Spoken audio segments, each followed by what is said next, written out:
мынау қазақта өзі көп ғажайып сөздері бар ғой енді. Соның бәрін кейде көкейімізге құя білмейміз, құя білсек те соны қондыра білмейміз, соны бір өмірде іске асыра алмай жатамыз. Біз қазақтың айтпай кеткен сөзі жоқ, соның барлығы өмірдің философиясынан алынған, өмірдің тәжірибесінен сұрыпталынған. Осы сенің бір күнделікті өміріңе, тіршілігіңе, қарым-қатынасыңа, әдетіңе, салтыңа, санаңа қатысты дүниелер. Осының бәрі тәрбиенің көзі. Міне сондай бір сөздің біреуі бар. Қазақ айтады, ұзақ жасағаннан емес, көпті көргеннен сұра дейді. Бұл тегін айтылмаған нәрсе. Ол енді Абайдың осыған мәнзелдес бір сөзі бар. Мысалы, Абай айтады, сақалын сатқан кәріден еңбегін сатқан жас артық дейді. Ал енді бұл жасты қарияны, ақсақалды сыйлама деген нәрсе емес. Мұның ар жағында үлкен бір өмірдің философиясы жатыр. Өйткені жалпы мынау көру деген нәрсе бар. Қазақта тағы да бір мақал бар. Не дейді қазақ? Асың барда ел таны беріп жүріп, атың барда жер таны желіп жүріп дейді. Тегінде біздің қазақ өз көшпелі өмірді кешкеннен кейін мынау дүниені қабылдауы, түсінуі, түйсінуі, кеңістікке деген қарым-қатынасы, уақытқа деген қарым-қатынасы жаңағыдай үнемі қозғалыста болған халық. Яғни сол халықтың ақылы, ойы, санасы, көзқарасы, көңілі қозғалыста. Тұрып қалмаған, қатып қалмаған. Міне осыған байланысты жалпы қазақ өзінің дүниетанымын қалыптастырған ғой. Соған байланысты жаңағы мынау ел жер көру, ағайынды аралау, мынау Алтайдан Атырауға шектейінгі алып даланы біз кейде айтамыз, малдың тұяғымен алып қалды деп. Оның бәрі бекершілік. Осы жаңағы қазақтың осындай үлкен бір бауырмалдығы, қазақтың мынау аттың үстінде, жылқының үстінде жүріп дүниені сезуінен пайда болған. Яғни уақыт пен кеңістікті игеру дейтін философияда сондай үлкен бір түсінік бар. Осыған келгенде мынау көшпенділер, яғни біздің ата-бабаларымыз қазақтар мүмкіндігінше уақыт пен кеңістікті игеруге өте талпынған, соған байланысты өздерінің философиясын қалыптастырған халық. Ал енді мынау көпті көру деген әңгіме, ол шындығын айтқанда қазақ айтады, жатқанға жан жуымайды дейді. Тағы да қазақ айтады, жүргенге жүрген білінеді дейді. Мынау енжарлықты, мынау жалқаулықты, бойкөзділікті, томаға тектікті асыл біздің халқымыз аса ұнатпаған. Әсіресе ер адамның, ер азамат, жүздің адамы дейтін әңгіме содан шығып отыр. Қазақта сөз бар, мынау қотан қатышар дейді қазақ.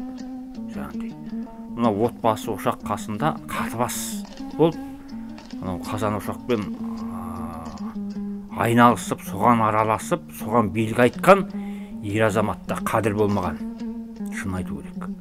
Неғұрлым сол ер азамат аттың үстінде жүрсе, неғұрлым елді жерді араласа, жақсы жайсаңмен араласса, білімін толықтырса, көзін ашса, көкірегін оятса, мысқалдай болса да бір пайдасы, көмегі өз жұртынан асып жатса, өзгеге тиіп жатса, міне осыны азамат деген. Міне осыны көпті көрген деп атаған. Мынау адамда көкірек көз деген дүние бар. Ол енді екі көзді айтамыз философияда, мынау өз шығыстық философияда. Оны көресінің көзі дейді екен. Көресінің көзі екінің бірінде бар. Зағип емес адамдарда. Ал көрмесінің көзі екінің бірінде болмайды. Ол әулиеде, ол әмбие адамдарда, ол данышпан, ол көпті көрген қария адамдарда, кешегі билерде, тағысын тағы деген секілді, мынау адамдық қасиетін бойына мол жинаған Абайша айтқанда, толық адамда болатын нәрсе. Көрмесінің көзі дейді. Мынау алысты болжап отыратын, кез келген нәрсеге ақыл ой парасатын жүгіртіп отыратын, дүниені оймен шолып отыратын, бір отбасын қойып, бір әулетті, ағайын туыс, ауылды, руды жаңағындай ақылмен билеп төстеп отыратын біздің ата бабаларымыз сондай ғажайып бір жаңағындай тәрбие мен тәлімнің үлгісін көрсетіп кетті ғой. Ал енді мынау мен өзімді көпті көрдім деп айтпаймын, бірақ дегенмен де осы жасқа келгенше біраз нәрсені көріп қалған сияқтымыз. Өйткені адам өзі мынау шақ бір уақыттың бір белдеуі бар ғой. Өткен шақ, осы шақ және келер шақ деген секілді. Сонда мынау адам жасы егделен кіріп келген уақытта өткен шаққа көп қарайлайсың. Адамда бір жолаушы ғой. Жол жүріп келіп бір белгіге тоқтағанда арт жағыңа қарайсың. Қандай жолмен келдім, қандай ізбен келдім, не қалды артымда? Өзен кешіп келдім бе, бұлақ басып келдім бе, неше адырды, неше қырдасып келдім. Жол қиямет болды ма, оңай болды ма, тар жол тайғақ кешумен келдім бе, бұралаңмен келдім бе, түзу келдім бе деген секілді адам бәрібір өткеніне бір қарайды. Егер енің санасы болса, ақылы болса, есі дұрыс болса. Міне сонда қараған уақытта сенің жүріп өткен жолыңда жақсы да, жаман да дүние кездеседі. Даңғыл нәрсе жоқ айналайын. Міне сол уақытта жақсылықты бойыңа мол жинап, содан тәлім тәрбие алып, абайша айтқанда жаңағындай мынау жақсы нәрсеге тез үйреніп, жамандықтан тез жиреніп, кездесіп жататын әртүрлі дүниелер болады ғой. Адам бәрі бірдей емес, бес саусақ бірдей емес деген қазақ. Сол секілді қысқасы жақсынан үйреніп, жаманнан жиреніп, өзіңді таза ұстап, таза ұстауға тырысып жүріп отырасың. Жаңағындай бұл дүниеде, ол жарық дүниеде көп нәрсе бар. Егер сезіне алсаң, түйсіне алсаң, көре алсаң, соны анау тереңіне тоқи алсаң, және соны өзіңнің қажетіңе жарата алсаң, өзіңнің қажетіңе жаратып қана қоймай, сол тәлім мен тәрбиенің өнегесін үлгісін отбасыңа, балаңа, немереңе, ғұмырың жесе шөберегің айтып отырсаң, ағайын туысқа айтып отырсаң, одан ғанибет нәрсе жоқ. Ал енді мынау қазақта тағы да бір мақал бар. Оралдының баласы 15-інде баспым дер, оңбағанның баласы 35-те жаспын дер дейді. Міне осы дәл бүгінгі күнде бір аса бір мән маңызын жоғалтпаған бір мақал, қазақтың мақалдарын бәрі керемет қой. Енді шынында қарасаңыз, енді қазақтың ар жағында бір тағы бір сөз бар, 13-тік отау иесі дейді енді. Ал мынаның жаңағыдай поэтикалық тіркеспен айтқанда сұмдық бір шындық бар, және бір үрей бар, жалпы болашаққа деген алаңдаушылық бар, үлкен сыни көзқарас бар. Болатын бола бірдеңесінен белгілейді ғой қазақ. Көрдіңіз бе? Сондықтан жаңағы бізде қазіргі ойлаймын, мынау сол Оралдың балалары азайып, оңбағанның балалары көбейіп кетті ме деп. Бірақ енді сөйтіп ойласам, Абай заманында да солай болып, Абай да солай айтқан секілді. Абайдан ілгерірек кетсең, бұхарлардың өзі өз заманына көңіл толмаған. Тіпті оны айтайын мен сізге, мынау жаңағы Қытайдың ұлы философы бар ғой, Конфуций деген. Соны қарап оқып отырсам, жаңағы Конфуций айтыпты. Біздің дәуірімізге дейінгі 3-4 ғасырда өмір сүрген адам. Біздің жастарымыз оңбаған болып барады деген мағынада. Сен өзі ойлашы. Сонда бұл әр дәуірде, әр уақытта, әр кезеңде сондай бір болып тұратын бір сипат, сондай бір жағдай ма деп ойладым. Көрдіңіз бе? Бұл өзі жалпы адамзатқа тән ортақ. Көрдіңіз бе? Ал енді шындығына келгенде, мынау жаңағы адам өзі еркелей берсең, еселене бересің. Шынын айтайын. Кішкене ар жағында тоқтам болмаса, байлам болмаса, ой болмаса. Ойнай бересің қарағым. Жаңағы оңбағанның баласы сол ойын тоқтата алмай жүргендер. Ал Оралдың баласы ертелі ойланған. Өзінің қара басының қамы үшін, ағайын туыс әке шешесі үшін, одан қалды арасы ағайын туыс ел жұрты жұрағат үшін, жамағат үшін. Көрдіңіз бе? Енді мынау осыдан келеді, мынау ойсыздық деген әңгіме шығады. Ойсыздық. Мынау ойсыздықтың ар жағында үлкен бір нәрсе бар, ол санасыздық деген нәрсе. Мен енді қазіргі жастарды ойсыз деп айтпаймын. Мынау заманына қарай амалды дейді. әр заман өзі әрқалай бір құбылып, әр жағынан бір қырланып тұратын нәрсе ғой. Мысалы, менің жастық кезімде осыдан 30-40 жыл бұрынғы уақыттың тынысымен қазіргі уақыттың тынысымен салыстыра алмаймын. Екеуінде үлкен айырмашылық бар. Көрдіңіз бе? Адам сол заманға қарата бейімделеді, және сөйтіп жүріп сол заманды өзі адам жасайды. Ал енді мұндағы айтайын дегенім не дегенде, мынау енді кейде жазмыш тағдыр деген нәрсе де бар. Сонда өзі маңдайыңа не жазса, соны көресің дейтін де сөз бар. Көресіні көрмей көрермейсің дейді қазақ. Сонда жақсы адамдар мол кездессе, саған ол ғанибет нәрсе. Ол екінші жағынан өзіңе де байланысты. Жақсылыққа қарата ұмтылып отырсаң, соған талпынып отырсаң, жақсылықты білмекке, үйренбекке, соны жан дүниеңе бір азық етпекке ерте бастан ойланып соған талаптансаң, жаратушы Құдайың өзі сондай адамдар сенің алдынан алып келеді. Ал бәлекетке өзің үйір болсаң, сенің де айналаңнан сондай адамдар табылады. Қазақта бір мәтелі бар.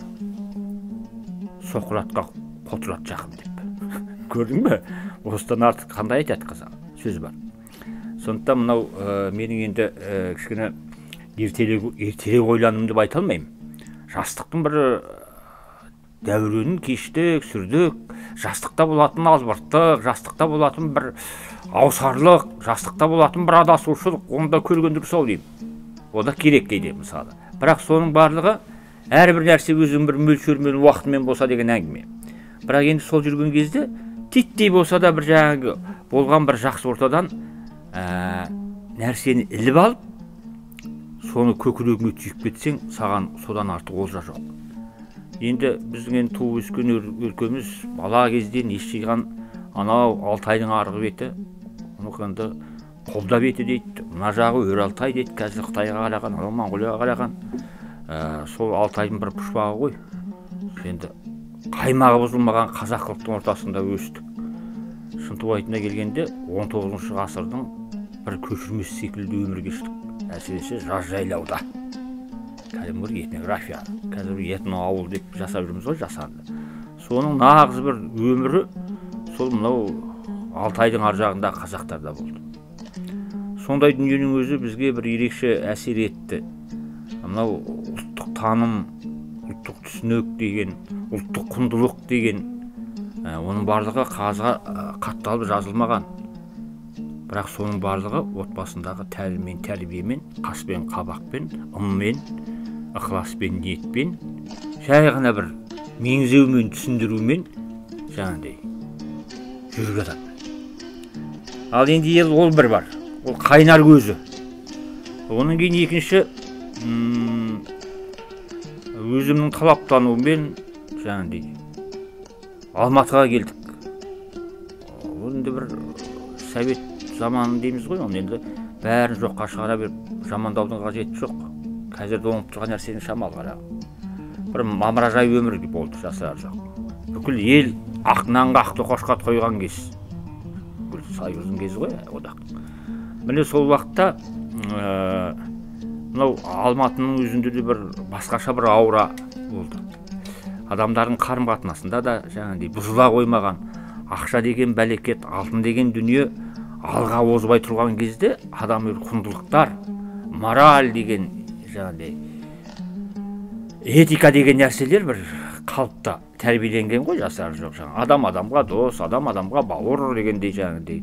Бірі көп үшін, көбі бір үшін деген жаңағыдай. Анау жоқтан келе жатқан, орта ғасырдан бері келе жатқан жалпы сонда бір қағидаттар ғой. Этиканың, эстетиканың.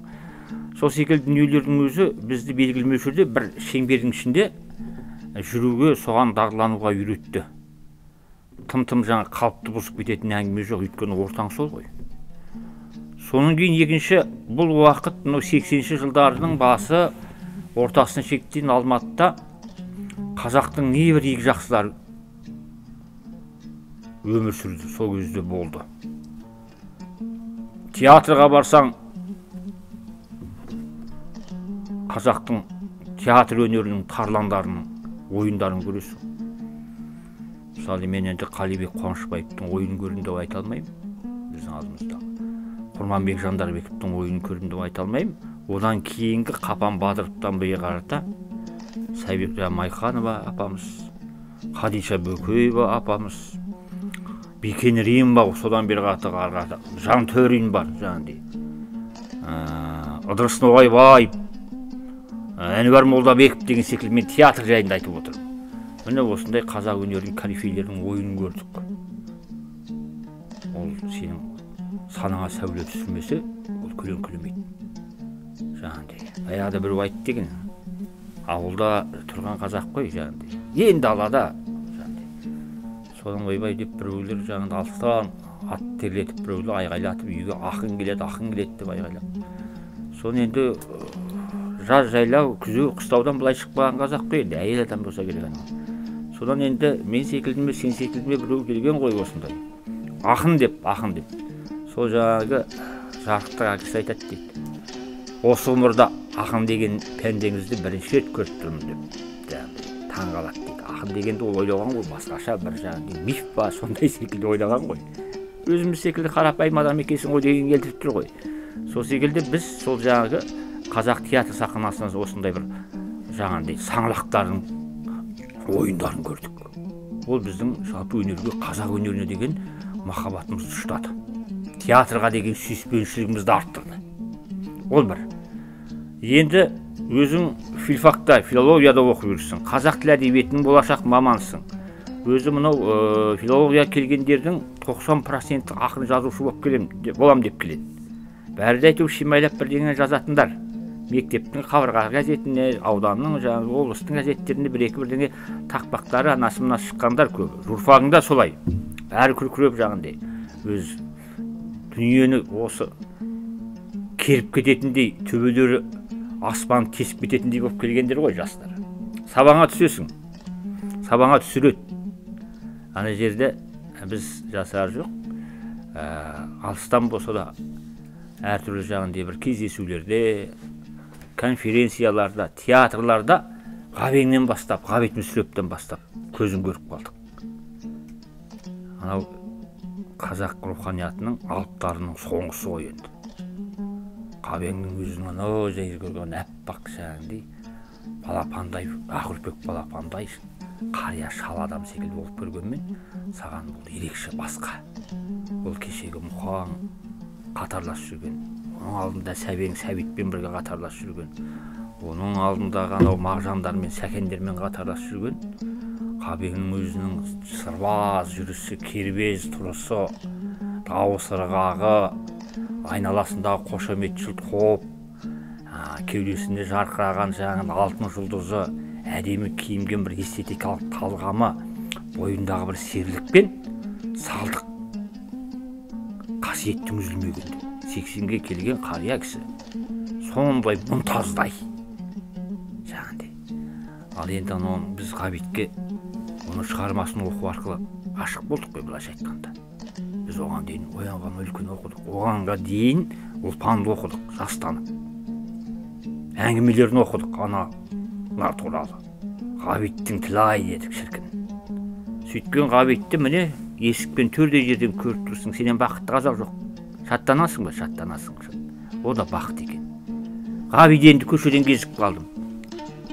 Орысша айтқанда случайно кездейсоқ. Қалай енді қолыңды алып жүгірмейсің? Амандастым, алақанына алақанымды салдым, тигіздім. Айналайын бақытты болды. Ол кісі мені білмейді де, танымайды да, бірақ сол Ғабиденге ақсақалға сәлем бергеніме, сол кісінің бір мейірленіп жаңағыдай баласына қарағандай, бір өте бір жылы ұшырап қарағанның өзі саған жететін нәрсе. Енді онан кейінгілер бәрін санамалап жатпай-ақ қояйын. Осындай қазақтың классиктердің барлығын кездесуде болдық. Қазақ прозасының 20 ғасырдағы ол классигі деп айтуға да келеді. Сай Мұратбек аға кабинетінде болып, бір шама әңгімелесіп, бір елдің сәлемін айтып, ол кісіде бір кітаптар беріп, қазіргі тірі классигіміз анау мұхиттың ар жағында жатқан Мағауин Мұхтар ағамыз. Сол кісімен де бір сұхбаттасып қалған бір сәттерім болды. Бір сағат па, бір жарты сағат па, мерейімді өсірді, мейманам тасыды, білмеген біраз нәрсемді үйрендім. Ана отырған отырыстың өзінен көп нәрсені адам үйренуге болады. жасырар жоқ, көрдің ба? Енді солардың ішіндегі бір ерекше араласқан адам ол өзіміздің Көкшенің тумасы, Қазақстанның халық жазушысы, мемлекеттік сыйлықтың лауреаты Сәкен Сері Жүнісов ағамыз. Өзі өте ерекше көпшіл адам болатын. Сол Сәкен ағам, бірақ адам таңдамайды деген нәрсе емес, бірақ ол адамның өзінің өресін, өлшемін байқайды. Ар жағындағы адамдық сапа деген нәрсе бар ғой. Соны байқап, соған байланысты қарым-қатынасады. Ол қалай айтқанмен, бер жағы аңғал-саңғал болғанмен де ар жағында ол кісінің өзінің бір арнасы бар адам ғой. Былай қарасаң кейде бала секілді, былай қарасаң дана секілді. Бірақ сол Сәкен ағаммен міне біраз жыл жаңағыдай бір дәмдес, сырлас, кәдімгі мұңдас туған ағамен інідей болып кеттік. Кәдімгі кейде құрдас. Оның бір айтатын әңгіме де бір, айтпайтын да жағы бар. Ана бір жыл сол Сәкен ағаны сағынып, Сәкен ағамен өткен бір кеш деген бір эссе-естелік жазғанбыз. Ол осы 2016-та 17-те Қазақ әдебиеті газетіне басылып шықты. Ол Сәкен аға екеуміздің бір әдемі бір кешіміз еді. Сондай бір кездесудің бір ғане бір кішкентай бір парағы ол. Міне осындай адамдар сенің жаныңа сәуле түсіреді. Сені қанаттандырады, сені рухтандырады. Көп дүниені өзің көрмесең де солар арқылы көргендей боласың. Бір дәуірдің, уақыттың тынысын сезінесің. Қалам ұстап жүрген соң, анау жазудың қыр-сыры, жалпы шығармашылық тұлғаның ішкі болмысы, жан дүниесі дегенде еріксіз сені зерттеуге тура келеді. Қайдан қалдыратын тұстары көп. Қабат деген дегізетін жерлері де бар. Бәрібір кім болса да ол пенде ғой. Көрдіңіз бе? Бірақ бәрібір олар ұлы тұлға ретінде сенің алдыңда бір асқар таудай болып. Солай көрінеді және солай қалады. Міне жаңағыдай қазіргі көзі тірі Қабдеш ағамыз, ол кісімен де біраз әңгімелестік мысалы. Әр жерде әңгімелесіп жүрген көп мысалы қазақтың мықты қаламгерлері бар ғой мысалы. Солардан мысалы біз Алматыға барған кезде Мұқағалидың келесі Алматыны кезіп тұрған кез екен. Жаңағыдай Мұқағали деп жаңағыдай біз енді там-тұмдап ана жақтан бір шет жағасын ғана көріп оқып келгенбіз. Келдікке сол Мұқағалиды біз деп оқыдық. Келе сап Жұмекенді іздеп оқыдық. Ол уақытта Тұманбайдың болып тұрған кезі, Қадыр ағамыздың, Қадекеңнің болып тұрған кезі. Енді қазірде сабақ берген Қазақтың ұлттық университеті ғой. Зейнолла Қабдоловтан бастап академик Тұрсынбек Кәкішев, Ордалиев деген ағамыз болды. Рымғали Нұрғалиев деген секілді кете беретін.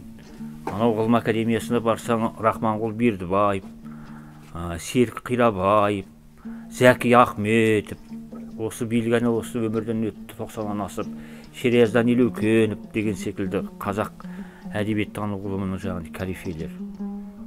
Осылардың барлығын көзіміз көрді. Сондықтан да мен әлгі болашақ ұрпаққа, үйдегі балаларға бір жағы соны әңгіме мақтан қылып, екінші жағынан өмірдің бір сабағы болсын деп айтып отырамын. Жалпылама менің маңдайыма, тағдырыма осындай бір адамдарды мен жүздесуге, жолығысуға, әңгімелесуге, сұхбаттасуға бір тағдырым Құдай маған бір сондай бір мүмкіндіктер берді. Сондықтан мен кейде өзімді бақыттымын деп есептеймін. Сөйте жүріп жаңағыдай біраз жерлерді аралауға тура келді. Менің өзі бір бойымда сол кейде ойлаймын өзі бір көшпеліліктің бір мінезі бар ма деп. Мен өзі былай қарасаң салмақты, байсалды адамбыз, өзімше. Сыртта да сөйтіп айтатындарын білемін. Бірақ менің ішімде нөмір қозғалыстар болады. Сондықтан ба мен мына үйгішік адам емеспін. Мен не құрдым, жүріп жүргенді, көргенді, ел аралағанды, адамдармен әңгімелескенді, сұхбаттасқанды жақсы көремін. Осы 6 айдан Атырауға шектегенге қазақтың біраз жерін шарладым. Бұлай ғұмыр берсе әлі де ойлар бар. Сол жерде қаншама бір адамдармен таныстым, білістім. Айтылмай жатқан қаншама шындықтар бар, ақиқаттар бар. Көміліп қалған дүниелер бар. Соның көзін ашу керек. Тіпті оны ашамын демесең де сен өзіңнің көзін ашсашы, жаным айдай. Адам өлгенше талаптану керек, өлгенше іздену керек. Қазақ тегін айтпаған. Білгенім 1-9, білмегенім 99 деп. Анау Сократ айтады, жаңағыдай, менің білгенім ештеме білмегенім дейді. Басқалар оны да білмейді дейді. Міне көрдіңіз бе? Сондықтан білдім, тойдым, толдым, көрдім дегеннің барлығы ол тоқмейшілік, ол астамшылық, ол адам асыққа бармайды. Сондықтан өмір деген мектеп. Өмір мектеп. Сен шәкіртісің өлгенше. Содан оқы, үйрен. Анау Цицерон деген ежелгі гректің ұлы философы ғой, соның бір анау қарттық туралы жазған трактатын оқыдым. Сонда ол өзі 80-нен асып жатқанында жазып отыр. Сонда ол өзіне дейінгілердің анау қарттық туралы ой пікірлерін және олардың сол қарттықты қалай қабылдағанын, қалай қартайғандығын, сол қарттықта олардың не істеген түгел жағында баяндап жазып шығады. Көрдіңіз бе? Сондықтан сөйтіп келеді, ол ең соңында айтады. Бұл жалпы қартаю деген нәрсе ол физикалық бір құбылыс емес. Ол ең бірінші қартаю ол ақыл ойдан басталатын нәрсе дейді. Вот, көрдің бе? Ақыл ой. Міне соны жақсы ерген оқыған орыстың ұлы жазушысы данышпан деймін. Толстой, ақсақал қария абыз деймін. Сол Толстойдың өзі жасы 70-тен асқан уақытта велосипед тебуді үйренді. Сол керек пе еді былай қарасаң? Күлкісінішті ғой енді. Бірақ ол өзім үшін деген велосипед тебуді үйренген. Жасы 70-тен асқан уақытта мен анау Інжілді өзінің төл нұсқасында оқуым керек деп көне грек тілін үйренген. Ясная Полянада шалқасынан түсіп жатқан, ішкені алдында, ішпегені артында граф, патшаның өзі ештеңе демейтін Толстойға сол керек пе дейсің ғой. Әрине керек емес деп ойлайсың, бірақ ол Толстойға керек болған. Міне сол арқылы ол бүкіл әлемдік діндерді зерттеген адам. Соған өзінің бағасын, қорытындысын берген адам. Көрдіңіз бе? Мінездену. Міне жаңағыдай өзіне өзі қанағаттанбау деген нәрсе. Біз кейде бір кітап жазып, 6 өлең жазып, әжептәуір кісімсік қылатынымыз бар, жасар жоқ. Ол дұрыс емес. Сондықтан мынау адамның аран ашылу деген сөз бар ғой. Аран ашылу мынау алдында тұрған қымызға, мына тұрған асқа емес. Аран білмектікке, үйренбектікке жақсына. Оқуға, тоқуға ашылу керек. Тойымсыз болсаң, соған тойымсыз бол. Соған бір жағындай, мынау шөлдеп келген мал, әсіресе жылқы болсын, қайсы болсын, бір суатқа бір басын қойып жіберіп, бір ұзақ ішеді ғой, шөлкеп кеп. Сол секілді нәрсе ғой. Сонымен бұл өзі арғада тартып кетеді сені өзі. Оқымасыңа қоймайды. Бүкіл нәрсені былай сырт тастап, сенің мынау санаңда, миыңда шіркін-ай мынаны оқысам, енді келесі жолы мынаны оқысам деген секілді бір ынтызарлық пайда болады. Талабыңды ұштайды. Ал енді бізде қазір неге олай емес десең, заман солай дейді. Уақыт қазір қат-қабат дейді. Мен білем, қазір уақыттың қат-қабат екені рас. Уақыт бізді қазір сығып тастаған. Суета дейміз, әлеуметтік жағдай, мынау орта қазіргі бір психологиялық ахуалдар, мынау қазіргі неше түрлі ақпараттар, жаңағыдай саған керекті керексіз. Осылардың барлығы адамның жалпы жан дүниесін, оның психикасын қысып тастаған. Бізде әйтеуір бір үлгермеушілік, бір жанталас, бірақ не істеп не жүргеніңді, не тындырып жатқанын тағы өзің білмейсің. Бірақ қалай айтқанменде, оның барлық адамның өзіне байланысты. Бәрі мынау жаңағыдай шариғатта айтады, Алла тағала дейді, ниетің үшін берем деп айтты дейді. Көрдіңіз бе? Ол ниеттеп отырғаны сенің ықыласың, сенің арғы ойың. Жақсы ой ойласаң, жақсы нәрсеге кездесесің. Жақсысын береді саған. Ал үнемі бір қараңғы, үнемі бір қапас, үнемі бір қорқау, үнемі бір жаңағыдай бір жаманшылық, кекшілдік, өшпенділік, қызғаныш секілді жаныңды ауыртатын, жүрегіңді тілгілейтін, ішіңе мұз болып қататын нәрсені ішіңе сақтап жүрсең, саған кезігетін өмірде тағдыр да солай болады. Әу барса, өзі біз айтамыз ғой, маңдайға жазылған деп. Маңдайға жазылған нәрсені ол өзгертетін, ол әрине бір тағдыр жазылмыш Құдайдың қолында екен дейміз. Ал бірақ екінші ол сен өзің. Көрдіңіз бе? Сондықтан адам мүмкіндігінше мынау дүниені, жарық дүние, ана Мұқағалидың өлеңінде бар ғой, кең дүние төсіңді аш, мен келемін, алынбаған ақым бар сенде менің дейді. Осы жайған айта саламыз. Мынау ұлы ақынның үлкен, мынау жарық дүниеге деген, мынау тылсым әлемге деген бір іңкәрлігінен, махаббатынан және соған деген шексіз бір жаңағындай құштарлығынан туған дүние ғой. Көрдіңіз бе? Мен келемін дейді. Көрдіңіз бе? Сол әр қазақ солай, әр адам сөйтіп, әр жас солай ойласа, мына жар дүниеден мен не алып қалам, не қалдырып кетем, не жасаймын деген дүние ғой жарық. Әрине жұрттың бәріне сен Платон болмадың, Сократ болмадың, Гегель болмадың, немесе сен Мұқағали болмадың, болмаса Мағауин болмадың деп оның барлығына шарт қоюдың қажеттігі жоқ. Әрқайсысы анау өзінің бір нәрсе өлшемі бар ғой, қарасаң, 5 саусақ бірдей емес. Қарашы, егер мынаны 5-ін бірдей қылып жаратқан болса, мүмкін онда басқаша болар ма еді. Сол секілді нәрсе ғой, дүниенің мысалы көп. Міне. Ал енді мына жердегі бұл жалпы бір өзі өлең жазасың, жаңағыдай әңгіме жазасың, шығармашылықпен айналысасың дейсің ғой. Бірақ енді сонда соның барлығына келгенде уақытта менің де бір аса бір толғандыратын, ойландыратын нәрселердің көбі соған бір дайындықсыз келмесе ме екен деген нәрсе. Сол дайындықтың барлығы дайындық анау арғы ойдан, оққан, тоққан дүниеден шығатын нәрсе. Сондықтан мен кез келген бір нәрсеге мүмкіндігі келгенше философиялық тұрғыдан ой көзімен қарауға, парасат биігінен қарауға соған талпынып отырамын.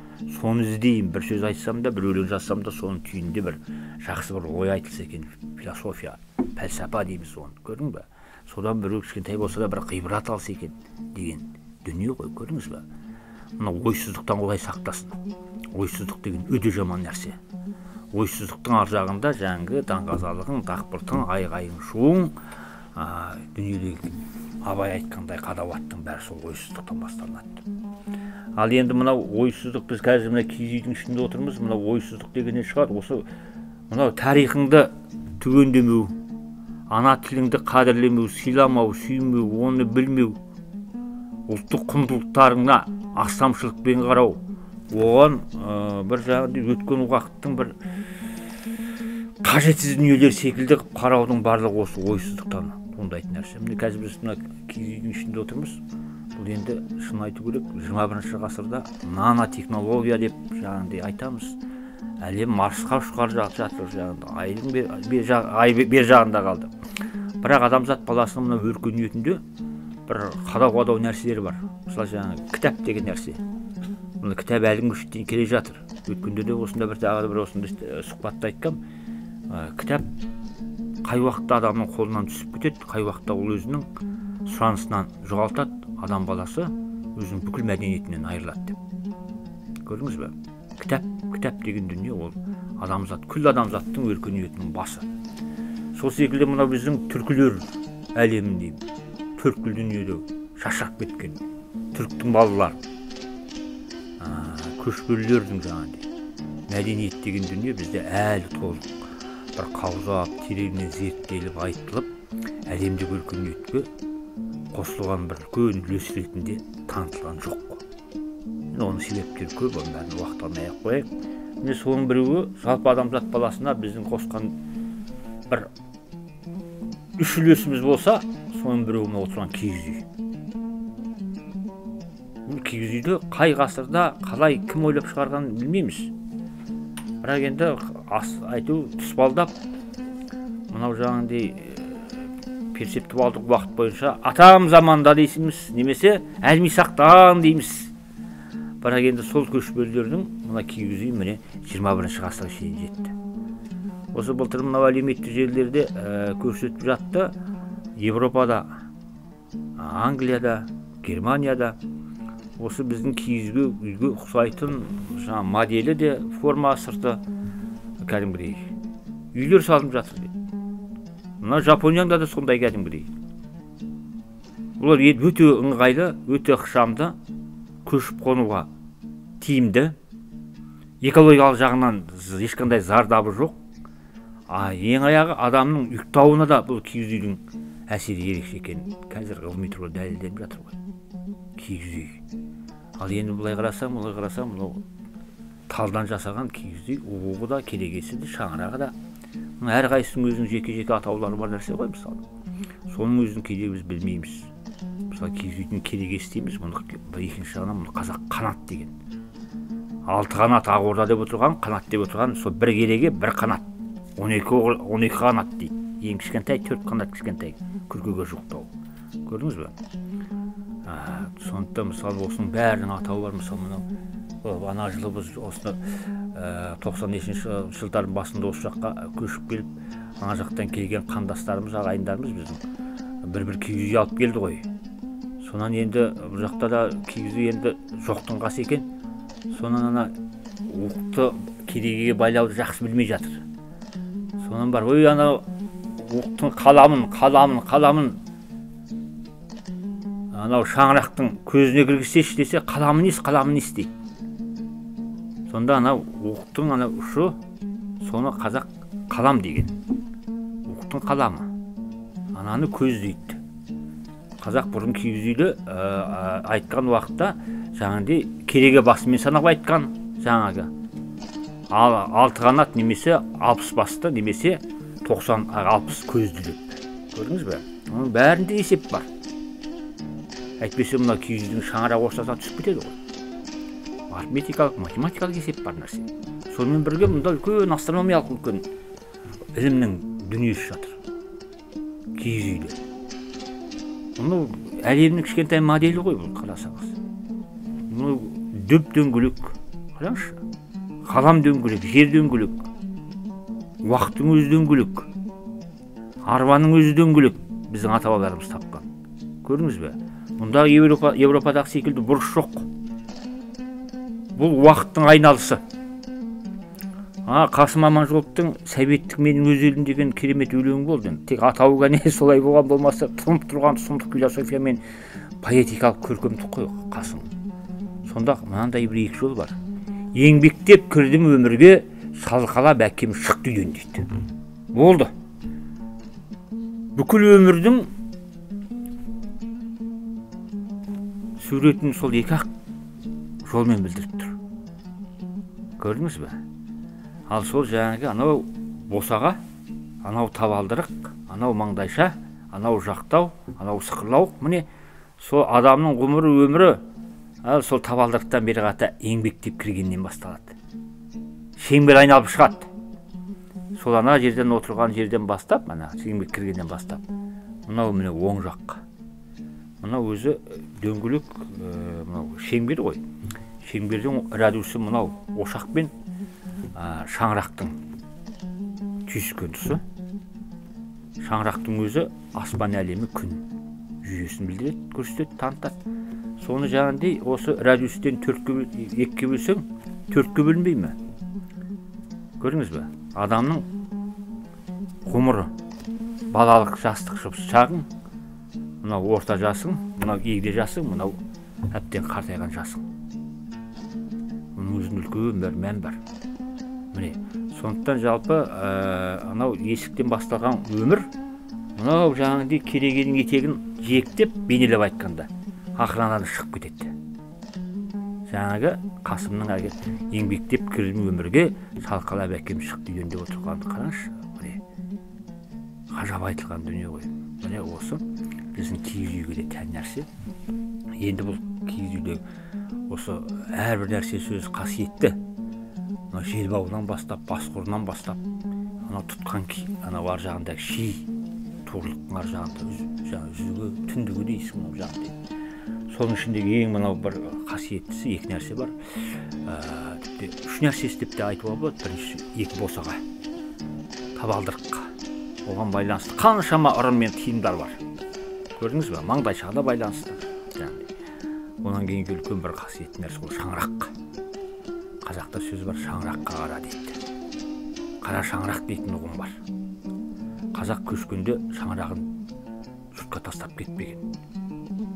Басқасын алмаса да шаңырағын алып кеткен шаңырақ. Көрдіңіз бе? Қара шаңырақ. Атадан балаға бұра болып қалатын. Ол тек қана бір жаңағыдай бір ағаш емес. Ол таным, ол түсінік, ол кісілік, ол қадір, ол қасиет, ол тектілік, ол сыйластық, ол береке. Ал енді мен отырған мына жерім, міне менің арт жағым, міне менен былай қарата бұл төр. Төр деген қасиетті, сакралды мәні бар нәрсе. Оны біздің ата бабаларымыз құт деп қабылдаған. Құтты орын, құтты мекен дейді. Төр. Сондықтан да мынау төр деген сөзі мен қарасам, бұл өзі нағыз көне түркінің сөзі екен. Осы төр сөзі қазір моңғолдарда да қолданылады. Оларда мемлекет деген мағынада қолданылады. Көрдің бе? Бұл жаңағы көне түркілердің заманында, кешегі 9-10-19-ның тұсында мемлекетті төр деп бөлді. Жаңағыда елді ұлыс деп атаған. Осы ұлыс деген сөзбен төр деген сөзге осы моңғолдар ие болып қалған. Мен соған таң қалам. Ұлыс деп отырған мемлекет, төр деп отырған үкімет бұлардың, енді қазір түсінігінде. Ал бізде ол жаңағыдай үлкен бір социумдық деңгейден немесе бір мемлекеттік статусынан біздікіне сәл төмендеп, біздікі жаңағыдай отбасы ошаққасы немесе белгілі бір жаңағыдай орданың, ақ орданың, алтын орданың бар мысалы. Әрқайсысы әркімнің өзі орда ғой. Сол жаңағыдай төр деген қасиетті бір орын ретінде бізде солай сақталынған, солай келе жатыр. Ал енді төрдің қасиеттілігін айтайын, мысалы, мынау төр дейді, өзі бәрі қазақ біледі ғой, төрге кім отырады десе, төрге ақсақалдар, елге сыйлы адамдар, қадірменді сыйлы қонағың, тағысын тағы деген секілді төрге екінің бірінің жаңағыдай табан озып, ол жерге барып отырмайды. Оған ең бір қадірлі, қасиетті, аузында дұбасы бар, көпті көрген көнегөз, аузында батасы бар, жақсылығы бар, мал дәулеті өскен, абырой атағы асқан адам төрге соларды отырғызады. Міне төрдің қасиеті. Содан кейін күні кешектер міне бар, мысалы төрге келін баланы оздырмайды. Келін бала ошақтан былай қарата арғаты озбаған, төрге аяқ баспаған. Тайраңдап төрге озған келіннің аяғын сындырған деп айтсам, ол артық айтқаным емес, бірақ ол үлкен сөкеттік, өте ол тәрбиесіздік. Анау төрдегі отырған жаңағы атасының анау отырған көпшігі дейсің ба, жатқан төсегіне ол барып отырғанды қойып, аяғымен басқанды қойып, етегін тигізбеген. Не деген тәрбие? Қазірше, қазір олай емес.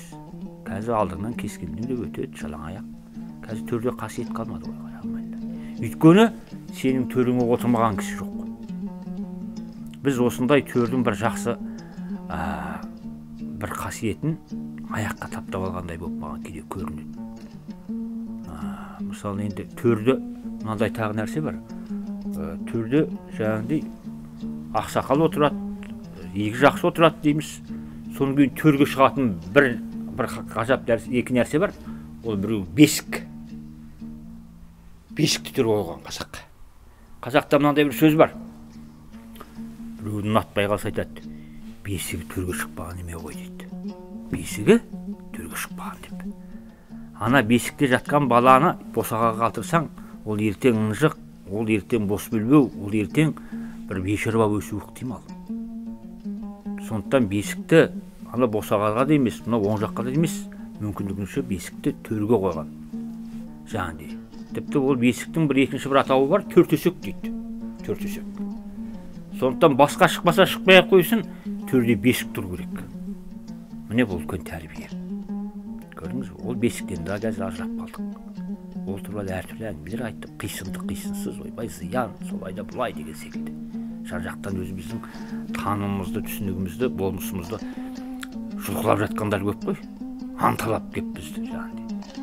Бүкіл жан дүниемізді, бүкіл болмысымызды, тарихымызды бүкіл экспансиялап жатқан жаңағыдай. Туталақайын шығарғысы келмейді. Туталақайға түсіп.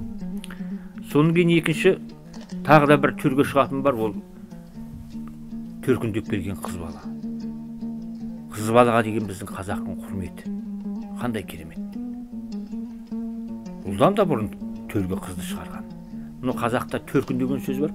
Жаңағыдай төркіндеп келу деген сол жаңағыдай тікелей осы төрге байланысты шыққан нәрсе ғой. Қыз бала қонақ, ол ұзақ отырмайды ол жерде. Көрдіңіз бе? Содан кейін мысалы мынау оң жақ дейді. Анау оң жақ сол жақ деген босағадан қарап айтылмайды. Босағадан төрге қарап айтылмайды, төрден босаға қарап айтылады. Мынау оң қанатым, мынау сол қанатым. Бұрыннан біздің түркілерде, көшпелілерде осындай оң қанат, сол қанат деген бір таным қалыптасқан. Соғысса да сол, әңгіме дүкен құрса да сол, құрылтай шақырса да сол, ағайын туысын шақырса да солай. Міне көрдіңіз бе? Мынау оң жақ дейді. Қазақта сөз бар жаңағындай, оң жақта отырып қалған қыз бала дейді. Сол жақта демейді. Өйткені ол қонақ оң жаққа отырады. Және дүниеден қайтқан адамды, қайтқаннан кейін мәйітті қайда салады? Жатқызады, оң жаққа жатқызады. Ол да қонақ. Бір күн ба, 2 күн ба, 3 күн ба? 3 күннен артық ұзатпайды. Көрдіңіз бе? Сондықтан келген қонақ көбіне оң жаққа отырады. Оң жаққа, оң қанатты. Міне көрдіңіз бе? Анау Шыңғысхан заманында да қарасаңдар, киносын енді соны бейнелеп, соған жақындау түсірген. Мынау ескі кітаптарын қарап оқысаңдар, жаңағыдай тарихи, Полный Карпинидің жаңағыдай Марко Полоның кітаптарын оқысаңдар, соның Рашид ад-Диннің кітабын оқысаңдар, сонда жаңағыдай төр алдында Шыңғысхан өзі отыр дейді. Оң қанатында жаңағыдай анау 4 иті, 4 нояны. Сол қанатында 4 ұлы дейді. Көрдіңіз бе? Міне ол енді тек Шыңғысханның ғана емес, жалпы кешегі бүкіл хандар дәуіріндегі сақталып келген дүние солай. Сол дүние біздің қазақы өзіміздің қалыпты отбасымызда ол сақталып келген. Мен оның шет жағасын жаңағы анау Алтайдың ар жағындағы қазақтардан көріп келдім. Мұндай біз жақта осында бір мұндай сөз бар, түрікмен төрін бермейді деген. Ол ғана түрікменде келема жабы айтқаны. Жаугер халық түрікмендер. Намысшыл халық. Бірақ енді сонда мен кез ойлаймын, сол түрікмен емес, түркілер төрін бермейді деген мүмкін басқа бір халықтардың біз туралы айтқаны ма деп ойлаймын. Түркілер төрін бермейді. Яғни төр деп отырғаның мемлекет, төр деп отырғаның құт, төр деп отырғаның береке, төр деп отырғаның айбар. Жаңағыдай, көрдің бе? Енді біз қайттық, шыны керек осының барлығы мына бодандықтан келген нәрсеме деп ойлаймын. Өйткені біз мына қазақтың тым-тым арқасынан қағып, қазақтың ең бірінші қасиеті бұл қонақжайлық деген дүниені біздің санамызға сіңіріп тастады ғой. Сөйтті де жаңағыдай төріңі кім көрінген деп шығып алды. Төрге лайықтысы да бар, төрге лайықсыз да бар. Дос боп келгені де бар, қас боп келгені де бар. Ал бұрынғы атаң қазақ оның барлығын байқаған. Мысалы өзің жай ғана мынадай қарапайым бір жаңағыдай заңдылық, шарттылық бар. Сырттан келген адам қару жарағын былай қойғанда, қару жарағын сыртқа тапсырады. Қамшысын босағаға тастап келеді. Босағаға тастап келеді. Ол менің ниетім ақ, жүрегім таза, көңілім достық, пейілде деген танытатын нәрсе, көрдіңіз бе? Міне сондай адамды ғана жаңағыдай төрге оздырады. Әрине төрге ақсақалың, ауылдың ақсақалы, қариясы, жас үлкен отырады. Ол белгілі нәрсе. Содан кейін екінші төрге ең сыйлы, қадірлі деген адам отырады. Құдай қонағыңды отырғыз. Бірақ бұл жерде сен төріңді соларға берде, өзің босаған көзінде қал деген сөз емес. Біздікі айналып, ана жерге ананы отырғызып, мына жерге мынаны отырғызып кеп, ең соңында үйдің үйесі отағасы ана жерде есіктің көзінде қалды. Айбарынан айырылды. Көрдіңіз бе? Қазақта мақал бар, албасты дейді, кірпікке қарай басынады дейді. Кірпігін қақпасаң ол соған дайын тұрады. Сол секілді нәрсе. Сондықтан жақсы бол, жаман бол, бұл үй сенікі, мемлекет сенікі. Әдептен аспа. Міне сонда қарасаңыз, мысалы мен отырмын ба, менің әкем келсе, әкем менің мына жағыма отыру керек. Онан кейін әкемнің інісі отыру керек. Ал менің балаларым ұлым менен кейін былай отыру керек. Осындай кәдімгі заңдылық болған, осының бәрін біз жоғалтып алдық. Қазақта мысалы жол және жас дейтін нәрсе бар. Жас жүрмеген жерге кейде жол жүреді, жол жүрмеген жерге кейде жас жүреді. Мысалы жол, нағашының жолы үлкен, содан кейін ата баласының жолы үлкен. Ата баласы деп отырған кім? Менің әкеммен бірге туысқандар, маған бәрі, менің балаларым үшін ата баласы. Олардың жолы үлкен, менің әкеммен бірдей оның жолы. Көрдің бе? Сондықтан жол сыйлайтын болса, жасы үлкен болса да, жаңағыдай сен ата баласысың, менен жоғары отыр деп былай шығарады. Ал көп жағдайда жасқа жеңіп кетеді бізде, жас. Сондықтан бір жас үлкен болса да, жарты жас үлкен болса да, ол үлкен болып есептелуі керек. Сіз деген құрмет. Бізде қазір әкеге мен шешеге сен, туған ағасына да сен, міне көрдің бе? Біз осындай көп нәрседен айырылып қалдық қой, қазақ жасап жоқ міне. Осындай дүниені біз қайтаруымыз керек. Рухани жаңғыру деген әңгімелер осындайдан басталу керек. Көрдің бе? Анау қазақтың мақалда бар, жаңағы есіктен кірмей жатып төр менікі деме дейтін. Соны айта алмай қалдық қой. Төріңе кім шықпады? Сондықтан жаңағы сені басыну, сені мұжықсыну, сені таптап өту, саған билік жүргізу деген әңгіменің бәрі осынан, төрден басталады. Қарқарадай төрде отырсаң, саған ешкімнің ызбары жүрмейді, айналайын. Көрдің бе? Мынау төр деген өте қасиетті нәрсе. Сондықтан біз өзіміздің төрімізден айырылып қалған жағдайымыз бар. Сен өз үйіңде өзің қожа бола алмасаң, сен кімге қожа боласың, жаным айналайын. Есікте көзінде отырған әкеде қандай қадір қасиет болады, қарағым айналайын. Ондай күйеуден қандай қадір қасиет бар, жаным айналайын. Жаңа төрге озу деген нәрсенің өзін байқауымыз керек еді біз. Аңғал қазақпыз, аңқау қазақпыз. Енді мысалы жаңа мен саған айтайын, жаңа бодандық дегеннен бастады. Мынау Қызылордада болдым мен, Қызылордада. Оларда жаңағыдай төрге төрелер мен қожаларды шығарады екен. Ақсүйектер деп. Қалыптасып қалған бір институт қой енді, жаңағыдай. Өйткені енді біреуі дін таратты, екіншісі ел биледі деген. Төре сөзінің өзі сол төрден келіп отырған нәрсе ғой, жаңағыдай. Қазақ соған байланысты сол кезде мақал шығарды. 18-ші ғасырда, 17-ші ғасырда. Не дейді? Төресіз ел болмайды, төбесіз жер болмайды деп төрені сайлап алдырған. Анау жаңағы 1740 жылдары Өралтайға ауып барған қазақтар біз еңшілері. Бір-бірімен қырқысып жасар жоқ. Біріне бір көнгісі келмей абақ керек, 12 ата абақ керек. Енді біріне бірін көндіру үшін не істеу керек? Ойбай төреден біреуді алдырып, соны қан сайлауымыз керек деп әлпейісті алдырған. Соның баласы Өжеке. Бірақ енді сондағы жаңағы асау қазақтар сол кейіннен Өжекенің өзін дірілдетіп қойды. Төре болсаң айтайын деген секілді, көрдіңіз бе? Міне бұл жерде кішкене бір қазақ өзі бір асау жылқыдай мінезден айырылғаннан кейін қойдан жуас болып қалды ғой. Көрдің бе? Ал ондайға кім әмірін жүргізбейді? Екінің бір әмірін жүргізеді. Енді мен саған айтайын жаңағы, жарайды. Төреңді шығар төрге, қожаңды шығар төрге, әсіресе ояқта. Онан кейін мынау орыстың бодандығы келді де, ұлықты сыйлау деген бір әңгіме пайда болды. Ұлық. Міне бұл қазіргі шектен келе жатыр бізде жалғасып. Ұлық келеді, ұлықты шығару деген. Мынау патшалық Ресейдің сарғала қылышы қырғазағының мойын басында жаңағыдай жарқылдап тұрған кез ғой. Кеше Кенесары кеткеннен кейін осының барлығы күшейді.